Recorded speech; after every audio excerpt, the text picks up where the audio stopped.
Hi. So I was thinking about finding ways to spice these videos up and make them not so, boring.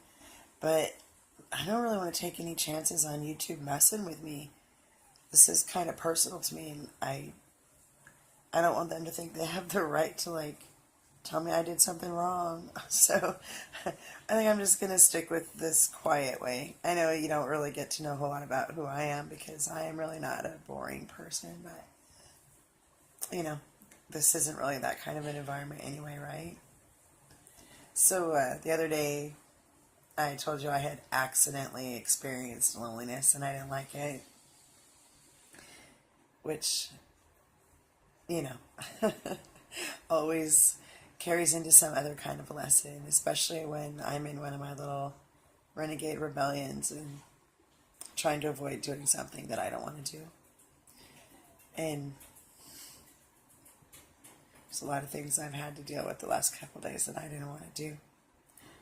And it's all relative in some manner or another to, well, loneliness. Oh my goodness.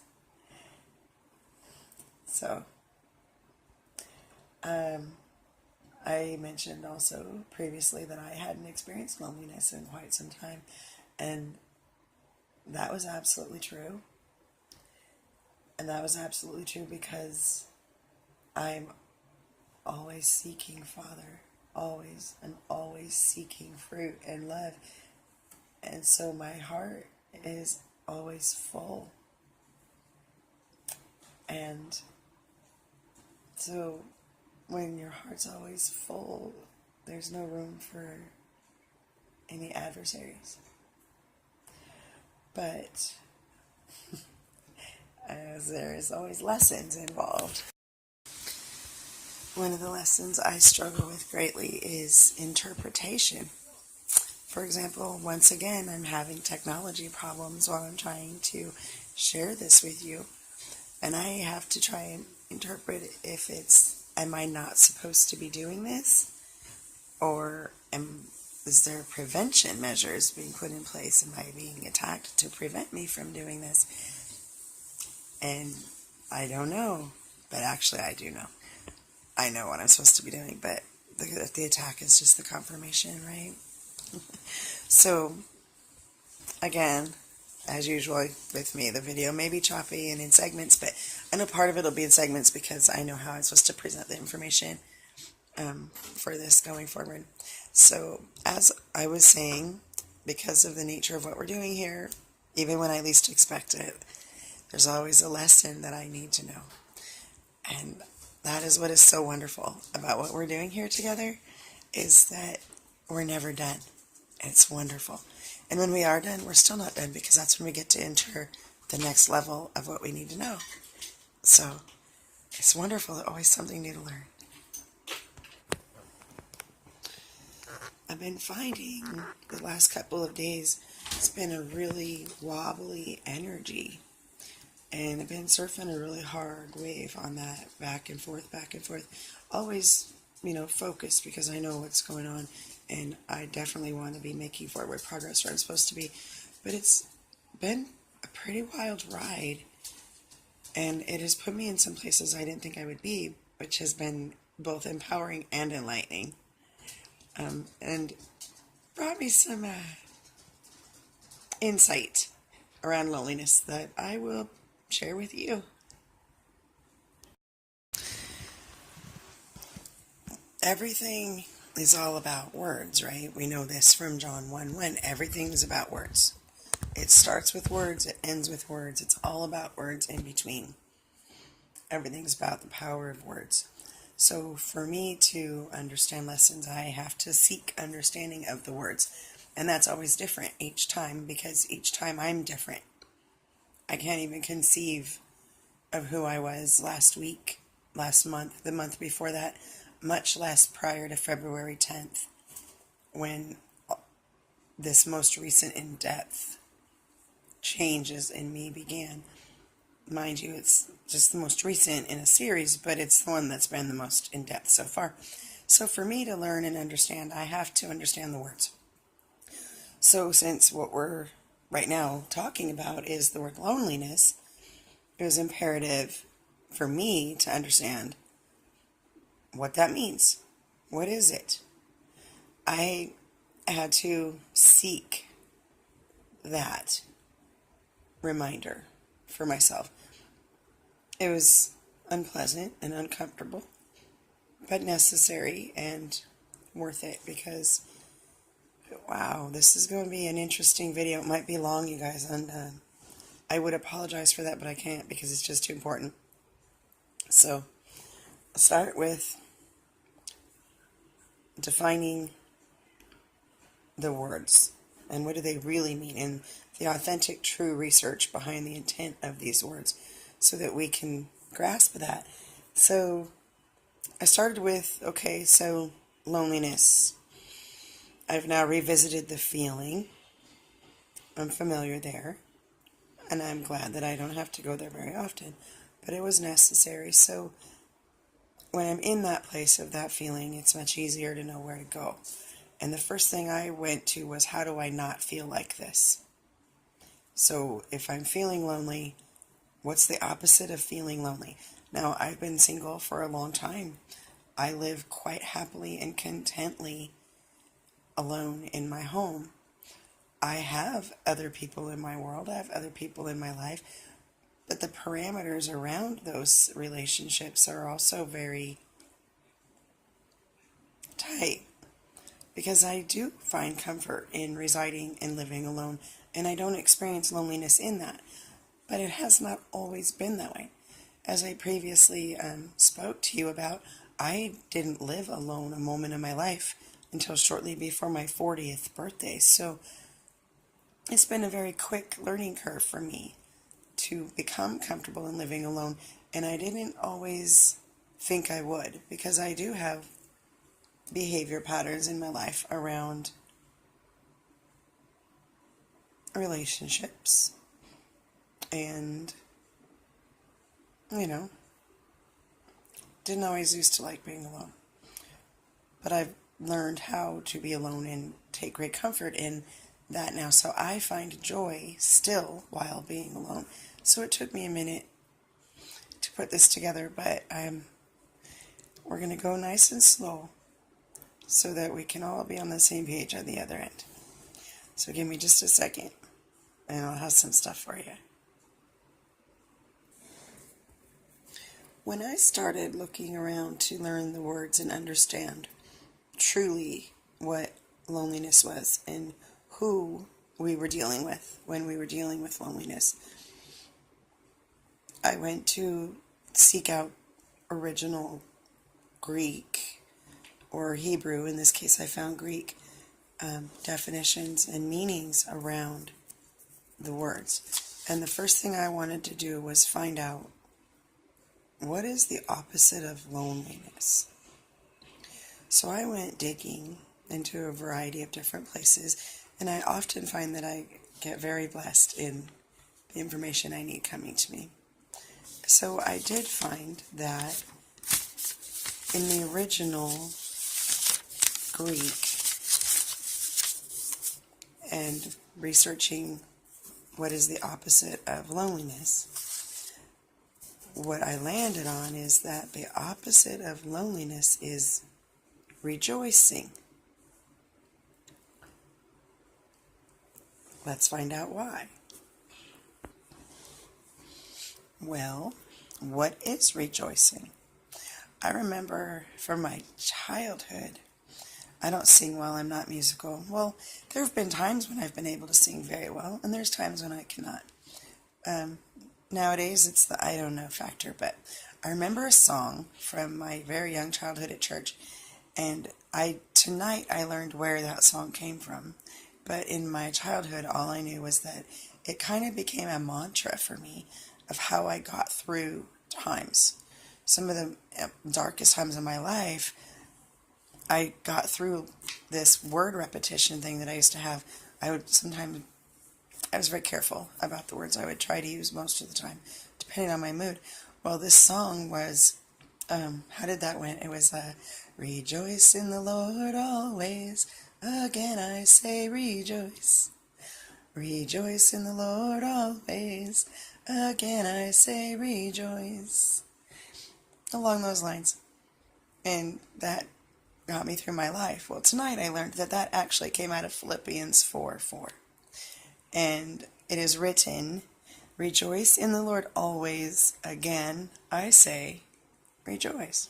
Well, we know things are written in the Bible twice, and we look for the truth in the lie. But in that one, I think the only lie was the word Lord instead of Father. Because that repetitious word mantra that I used to use was a survival technique that served me very well. But I never really went beyond that to figure out, what does that really mean? So what does rejoice mean in the original Greek, which would have been way back in that day when all of this stuff was put together, right? So I have notes. So I apologize if it sounds as though I'm reading, but there is a lot of information here, and I've only just begun to put this together to share with you. So when we go back to the original Greek, the word rejoice has layered meanings. Don't they always, right? Well, once again, we have a layer of 3. So there's 3 layered meanings in the ancient Greeks for the word rejoice. And it goes like this. To be full of cheer. To be calmly happy. To be well off. Now let's remember, we are not talking about the physical of this world. So when we take those and put them into the true identity of who we actually are, and take them out of the world, and then create our definitions of these words for ourselves, we get a more accurate and true meaning. So in breaking this down, we start with to be full of cheer, okay? So the word full means abounding, saturated, or at limit, to be full. The word cheer is dispel gloom, dispel sorrow, dispel silence, or dispel apathy. So it actually would read, dispel gloom, sorrow, silence, or apathy. Also, it is to infuse life, infuse spirit, infuse animation, to incite, or to encourage. So if I read that as it was written, it would say, infuse life, spirit, animation, to incite or encourage, to dispel gloom, sorrow, silence, or apathy. That would be the ancient original Greek definition of cheer. So cheer is very duality word, right? There's a lot of responsibility with that word. And to be full of it, saturated of it, at our limit, abounding in it. So what does that mean if we put it together into a definition that we can chew on and function with? Well, what I came up with when I put all of that together, that I can function within. So for me, to be full of cheer is to actively spread joy with excitement and dispel gloom and sorrow.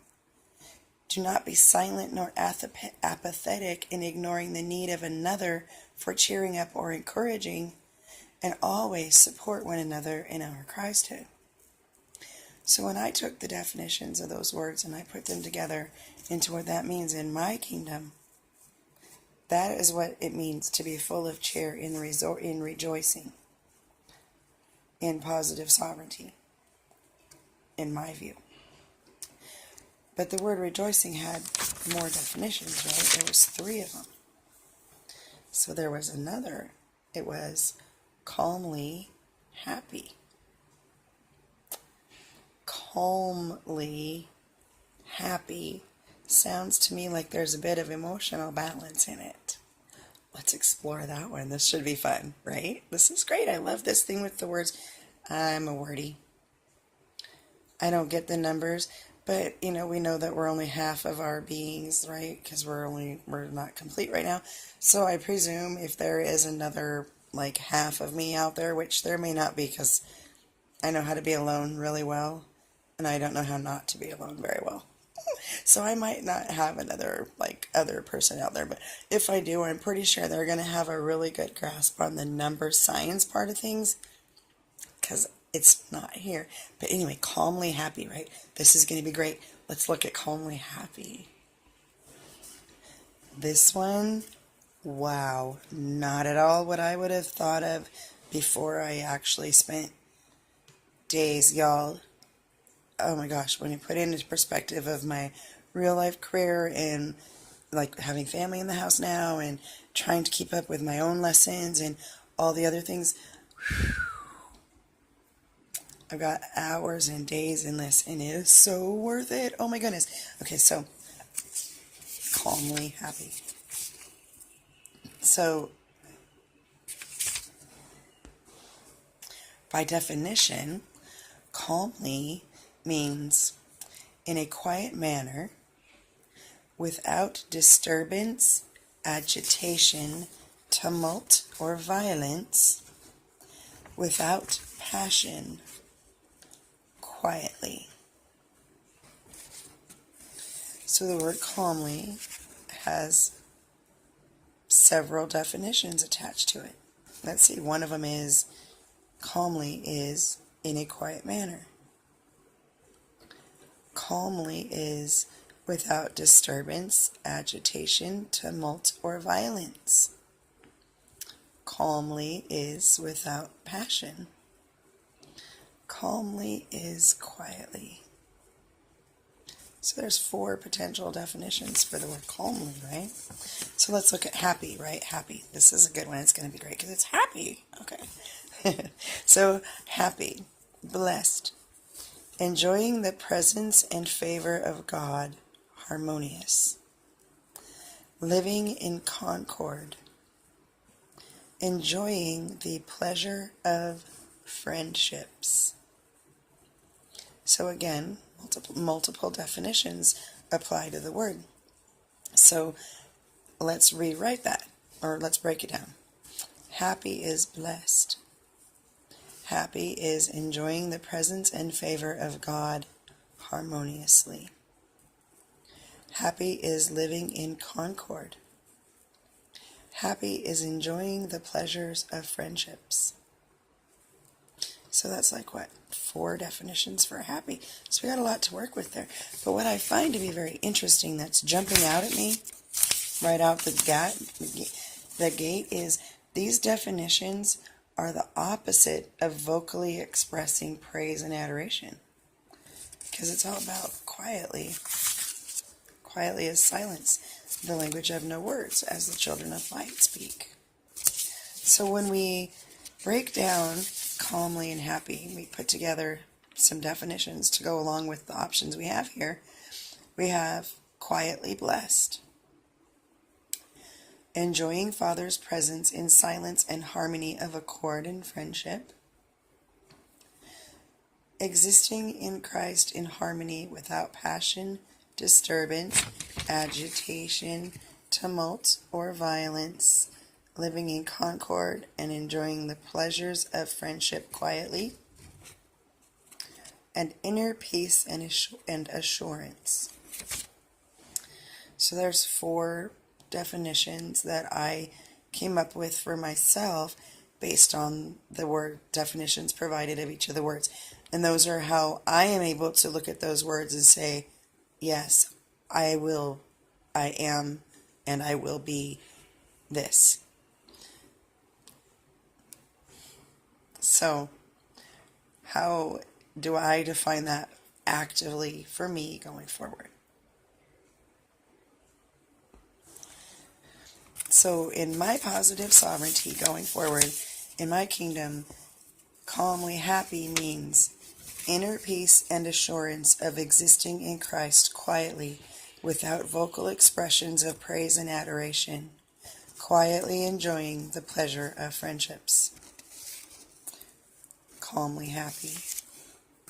But there was another one.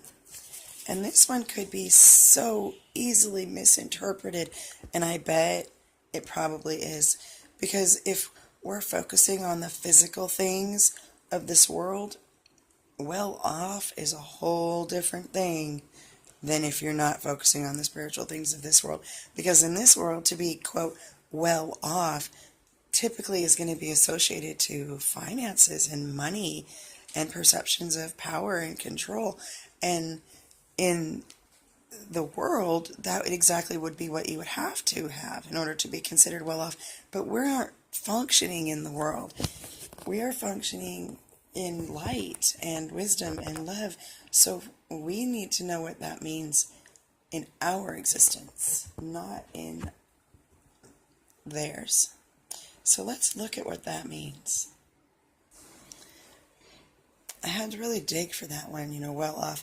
A lot of examples I had to look into to put it together because I have some struggles with the bondage of my brain.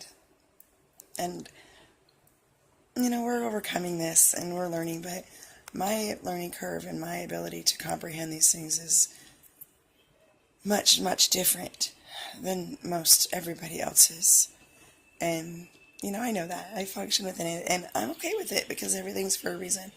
And I'm not sure yet exactly what that reason is, but it's all good. I don't have to know. I just have to do.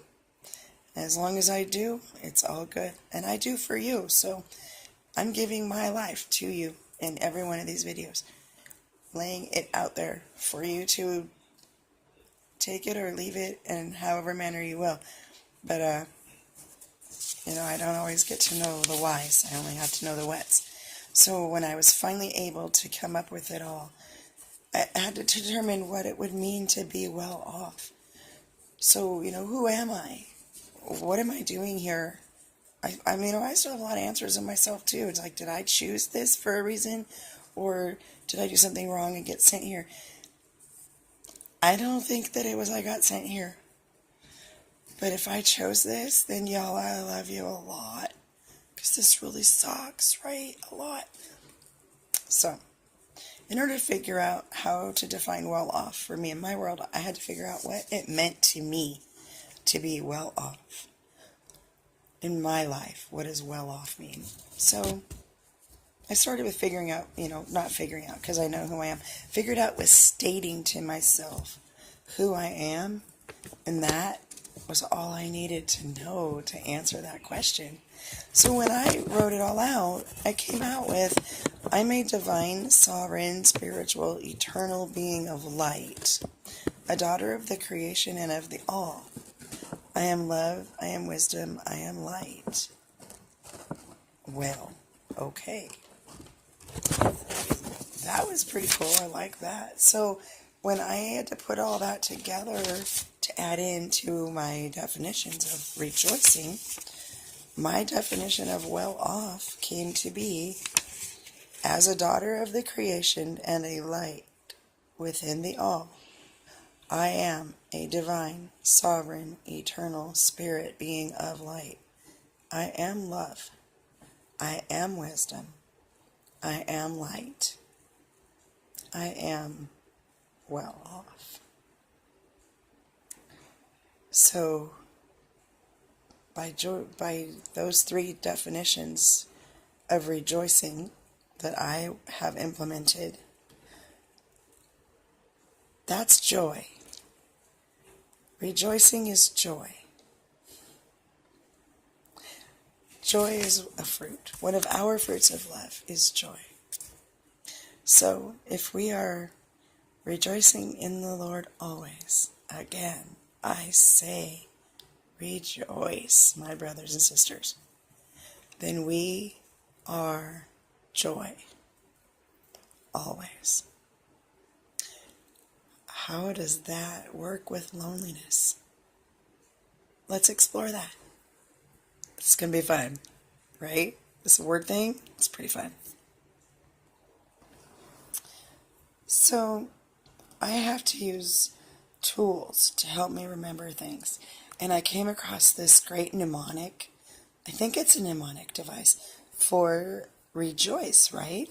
So rejoice, receiving everything joyfully, only in Christ every day.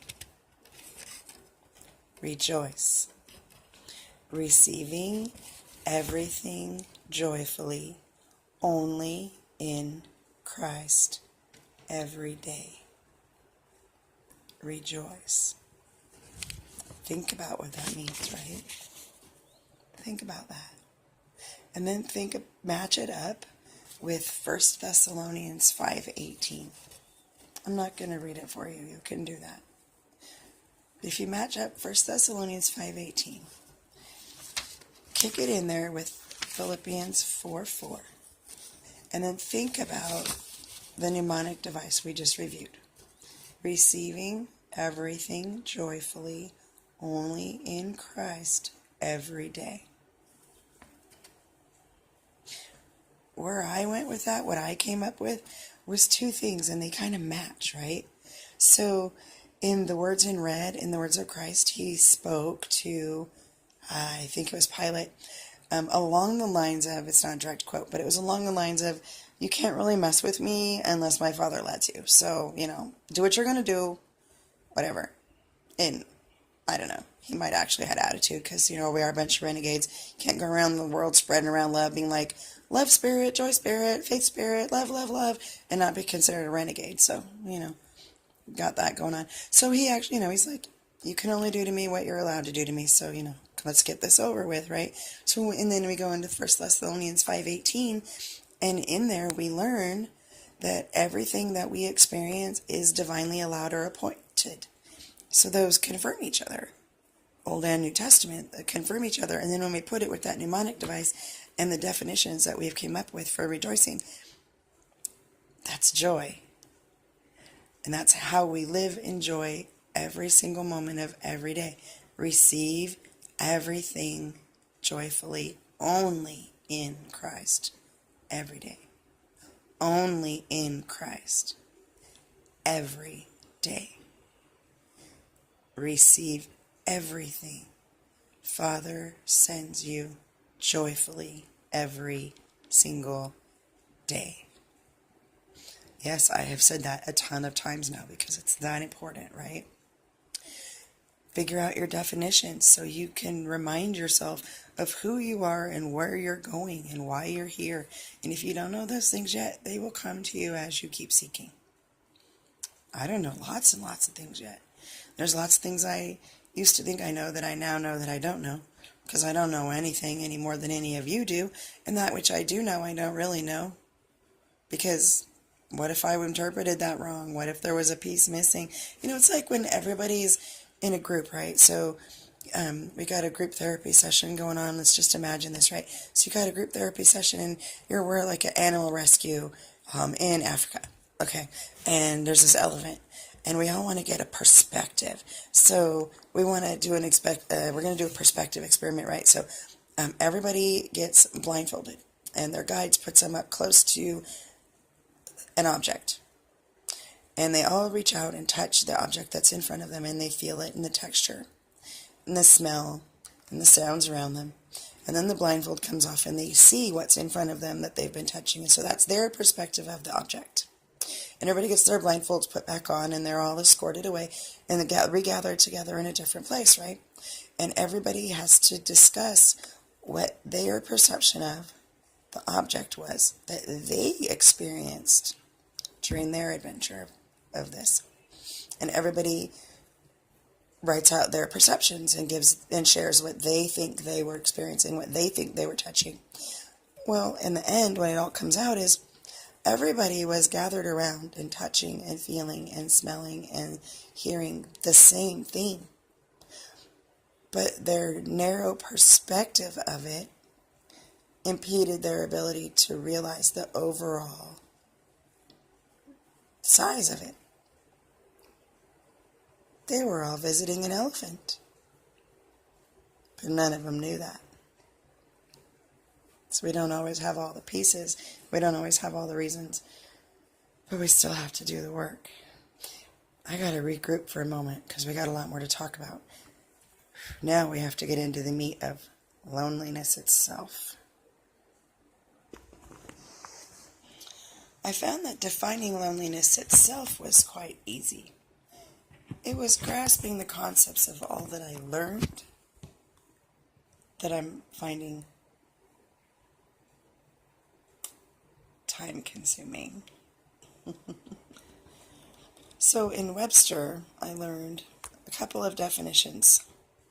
I went a lot of different places. I picked out a lot of different pieces, but for the purposes of what we're doing, these are the ones that were the most relevant and insightful and enlightening.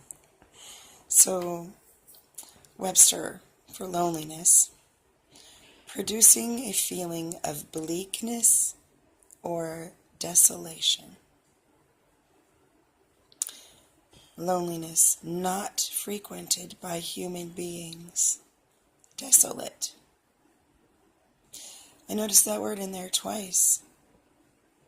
And then I correlate that into what we've learned, in different prophetic scriptures and things, abomination of desolation. And that made that word desolation take on a whole new meaning. So now I have some stuff I have to do when I'm learning about abomination of desolation, because I think that means something entirely different than what I had perceived. But for the purposes of what we're doing with loneliness, I also explored desolation a little bit more. And what I found was desolate means disconsolate, sorrowful, and joyless.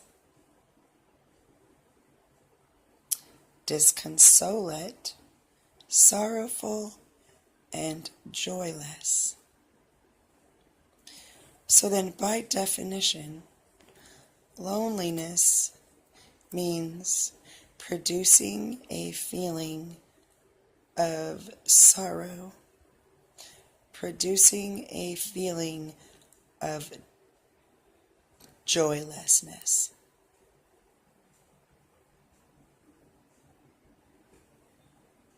Producing a feeling of joylessness. Loneliness means desolation or sorrow. So what we have now learned is that the adversary of joy is desolation. The adversary of joy is desolation. Loneliness is desolation. The adversary of loneliness is rejoicing. Rejoicing is joy. The adversary of joy is desolation. Desolation is an antichrist. Desolation cannot reside in the same space as joy. We're going to think about that for a second. I'll be right back. I think that's what I am most enjoying about these lessons with words and understanding the power of words and who beings are. Because when we start to realize that the fruit of the Spirit are divine, positive entities, we also have to start to recognize that the fruits of the adversary are divine, negative beings. I've been able to recognize through this process 3 fruits of the adversary, 3 divine, negative beings that I can speak right out of my life with simply the thought of goodbye. No words necessary. And that is a wonderful feeling. We know that resentment is a fruit of the adversary. Resentment is an antichrist. We've just learned through the course of these words this evening that desolation or loneliness is a fruit of the adversary. It's an antichrist. The other day, I brought some information to you about thinking versus knowing and the journey we're on from our head to our hearts. Thinking is a fruit of the adversary. Thinking is an antichrist. Oh, I've learned so much, brothers and sisters. And I know there'll be more that I'll be sharing with you. But I think for tonight, we have much, much to grasp. We need to swallow this information and own it. Produce it in our own lives. Make it real for ourselves. Do your work. Find your definitions. Be a renegade. Create love. I love you all. Good night.